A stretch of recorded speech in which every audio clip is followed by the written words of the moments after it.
በዛሬው ቪዲዮአችን አንድ ምርጥ የሆኑ ታዋቂ ዳኛ እንመለከታለን።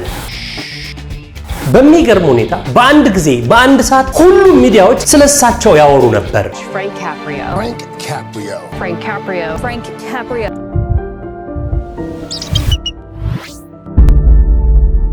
ሰላም ጤና ይስጥልን ውድ አክሲማሮስ ቲቪ ቤተሰቦች እንደምን አላችሁ? ሁላችሁም በያላችሁበት ሰላማችሁ ይብዛ። እንግዲህ በአንዳንድ ስራ ምክንያቶች ትንሽ ጠፋ ብያለሁ። አሁን ደግሞ መለስ ብያለሁ። ያው እንደተለመደው ከህይወት ገጾች በተሰኘው ፕሮግራማችን ዛሬም የአንድን ሰው የህይወት ገጽ ገለጽ ያደርግን ለማንበብ እንሞክራለን። ታዲያ እኚህ የምንመለከታቸው ሰው በዓለማችን በጣም ዝነኛ ተወዳጅና አንቱ የተባሉ ሰው ናቸው። የዓለማችን ምርጡ ሐቀኛና እውነተኛ ዳኛ በሚል ትልቅ ስም ተሰጥቷቸዋል። እኚህ ሰው የ88 ዓመት ዕድሜ ባለጸጋ ነበሩ። ስማቸው ፍራንክ ካፕሪዮ ይባላሉ። በጣም ተወዳጅ ምርጥ ዳኛ ናቸው። የሚገርባችሁ ሊፈረድባችሁ ሄዳችሁ ችግሮቻችሁና የጥፋቱ በጠን ሁኔታዎችን ያመጣጥኑን ይመለከቱና ያጠፋችሁበትን ምክንያት ነው መጀመሪያ ማወቅ የሚፈልጉት። እንደ ሌሎች ዳኛ ቀጥታ አንቀጽ ገልጸው ወይም ደግሞ የህጉን አንቀጽ ተመልክተው ለፍርድ ከማቅረባቸው በፊት ያንን ነገር እንድታደርጉ ያደረጋችሁ ምክንያት በደንብ ካጣሩ በኋላ በፍቅርና ደስ በሚል በርህራሄ በአባትነት ስሜት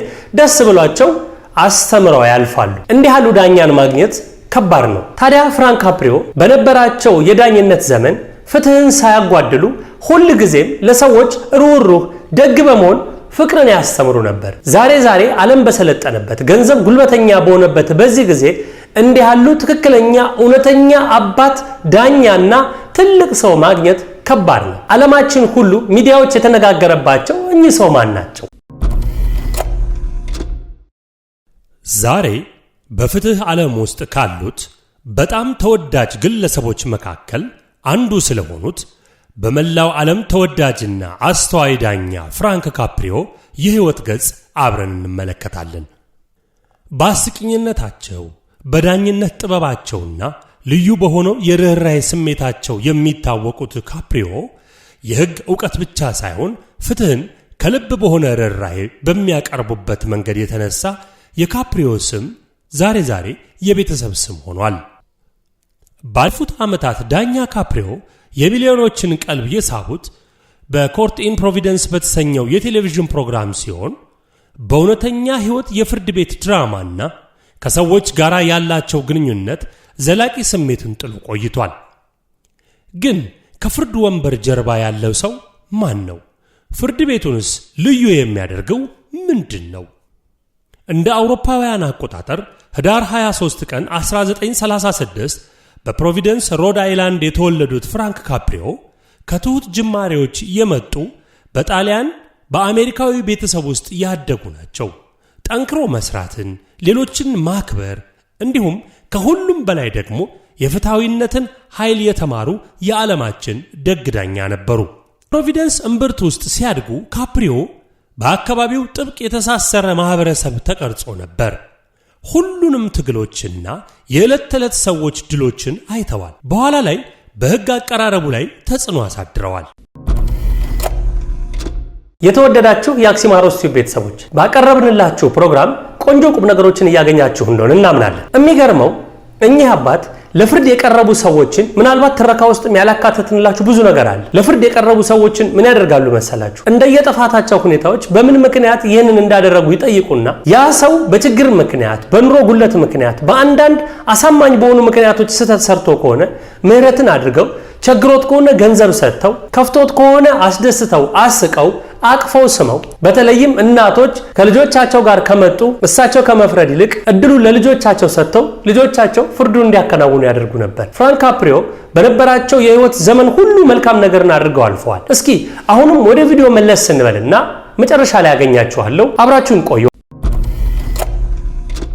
ካፕሪዮ ለብዙ ዓመታት ጠበቃ ሆነው ከሰሩ በኋላ በ1980ዎቹ በፕሮቪደንስ ውስጥ ወደ ማዘጋጃ ፍርድ ቤት ተሾሙ። ታዲያ እንደ ማዘጋጃ ቤት ዳኛ ካፕሪዮ ከመኪና ማቆሚያ ጥሰቶች እስከ ጥቃቅን ስርቆቶች ድረስ ብዙ ዳኝነቶችን አከናውነዋል።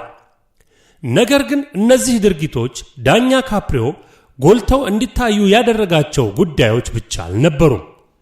ለፍትህ ያላቸው ልዩ አቀራረብ ጭምር ነበር። ፍራንክ ካፕሪዮ ህጉን ብቻ አላከበሩ። አንዳንድ ጊዜ የህይወት ሁኔታዎችን በመከተል ማስተዋል መቻልን ለዓለም አሳይተዋል። ካፕሪዮ በቀላሉ ቅጣትን ከማውጣት ይልቅ ከእያንዳንዱ ጉዳይ ጀርባ ያሉትን ግላዊ ታሪኮች ለማዳመጥ ብዙ ጊዜ ይወስዳሉ። ይህን በማድረግም ጽኑና አስተዋይ በመሆን መልካም ስም አትርፈዋል።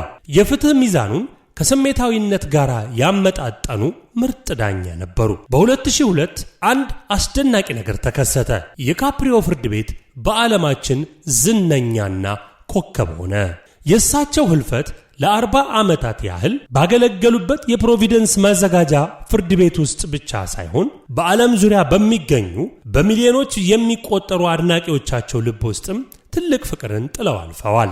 የፍራንክ ካፕሪዮ ዝና የመጣው ከተለመደው የዳኝነት ስራቸው አልፎ ኮርት ኢን ፕሮቪደንስ በተሰኘው የቴሌቪዥን ፕሮግራማቸው እንደሆነ ይታወቃል። ይህ ፕሮግራም የእሳቸውን የፍርድ ቤት ችሎታ በቀጥታ ለተመልካች የሚያቀርብ ሲሆን ዳኛ ካፕሪዮ ከሳሾችንና ተከሳሾችን የሚያስተናግዱበት መንገድ ግን ፈጽሞ የተለየ ነበር።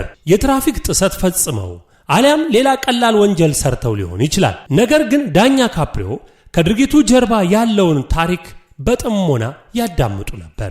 የኑሮ ውጣ ውረድ የጎዳውን፣ ልጁን ለማሳከም ሲል የተቸገረውን ወይንም ደግሞ በሕይወት አጋጣሚ ተገፋፍቶ ስህተት የሰራውን ሰው ሁሉ በእናትነትና አባታዊ ርህራሄ በመቀበል እውነተኛ ፍትህን ይሰጡ ነበር። ግልምጫ ይልቅ ፈገግታን እየመረጡ ለብዙዎች ሁለተኛ ዕድል ይሰጡ ነበር። የእሳቸው ችሎታ የሕግ መጽሐፍትን መተንተን ብቻ ሳይሆን የተሰበረ ልብን በመርዳት መጠገንም ጭምር ነበር። ይህ ሁሉ ርህራሄ የመነጨው ከራሳቸው የሕይወት ተሞክሮ ነበር። በድሃ ቤተሰብ ውስጥ ያደጉት ፍራንክ በልጅነታቸው ጫማ በመጥረግ፣ ጋዜጣ በማከፋፈል፣ ወተት በመኪና ላይ በመጫንና ሌሎች ስራዎችን በመስራት ቤተሰቦቻቸውን ያግዙ ነበር። የወላጆቻቸውን ታታሪነትና የሌሎችን ሕይወት ለማሻሻል ያላቸውን ፍላጎት አይተው በማደጋቸው በሰው ልጅ መልካምነት ላይ የማይናወጥ እምነትን አዳብረዋል። ፕሮቪደንስ ኮሌጅ ተመርቀዋል። ከዚያም በቀን የአሜሪካ መንግስትን ታሪክ በሆፕ ሃይ ስኩል ሲያስተምሩ፣ በማታ ደግሞ በቦስተን በሚገኘው የሶፎልክ ዩኒቨርሲቲ የሕግ ትምህርታቸውን ይከታተሉ ነበር። ይህ የትጋትና የጽናት ጉዞ በ1985 የዳኝነት ወንበር ላይ እንዲቀመጡ አበቃቸው። ከፍርድ ቤቱ ባሻገርም ዳኛ ካፕሪዮ ለማህበረሰባቸው ትልቅ አስተዋጽኦ አበርክተዋል። በሮድ አይላንድ የከፍተኛ ትምህርት ቦርድ ሰብሳቢ በመሆን ለ10 ዓመታት ያገለገሉ ሲሆን በስማቸውና በአባታቸው ስም በርካታ የነጻ ትምህርት ዕድል ፈንድ በማቋቋም በተለይም ዝቅተኛ ገቢ ካላቸው አካባቢዎች ለሚመጡ ተማሪዎች የሕግ ትምህርት ተደራሽ እንዲሆን አስችለዋል። ካፕሪዮ የተከበሩ ዳኛ ብቻ ሳይሆኑ ተወዳጅ አባት፣ አያትና ቅም አያትም ነበሩ። ዛሬ ላይ የዳኛ ካፕሪዮ የፍርድ መዶሻ ቢያርፍም ያስተማሩት የደግነትና የርህራሄ ትምህርት ግን በብዙዎች ሕይወት ውስጥ ለዘላለም ይኖራል። የተወደዳችሁ አክሲማሮስ ቲዩብ ቤተሰቦች ባያችሁት ቪዲዮ ብዙ ቁም ነገር አዘል ነገሮች እንዳገኛችሁበት ተስፋ አለን። እንዲህ ያሉ እንደ ፍራንክ ካፕሪዮ የሆኑ ምርጥ ዳኛ አባትም ቤተሰብም የሆነ አስተዋይ ሰው ይስጠን ዘንድ ምኞቴ ነው። በተለይም በሀገራችን እንዲህ ያሉ ዳኞች እንዲያፈራልን ምኞቴ ነው። አያችሁ ከፍራንክ ካፕሪዮ ብዙ ነገር እንማራለን። ሰው በሕይወት ሳለም በሕይወት ካለፈም በኋላ የሕይወት ገጹ እየተገለጸ እንደ መጽሐፍ መነበቡ ስለማይቀር ነጋችንን አሳምረን ለማለፍ ዛሬ ላይ ሐቅና እውነትን መስራት ይጠበቅብናል ባይነን። ባያችሁት ቪዲዮ ብዙ ቁም ነገር እንዳገኛችሁ ተስፋ እናደርጋለን። ቪዲዮአችንን ከወደዳችሁት ላይክ፣ ሼር፣ ሰብስክራይብ በማድረግ በጎ ትብብራችሁ አይለየን። ለዛሬ ያቀረብንላችሁ ፕሮግራም ይህን ይመስል ነበር። በቀጣይ ደግሞ ሌላ ቆንጆ ፕሮግራም ይዘንላችሁ በቅርብ ቀን እንገናኛለን። እስከዚያው ቸርን ሰንብት።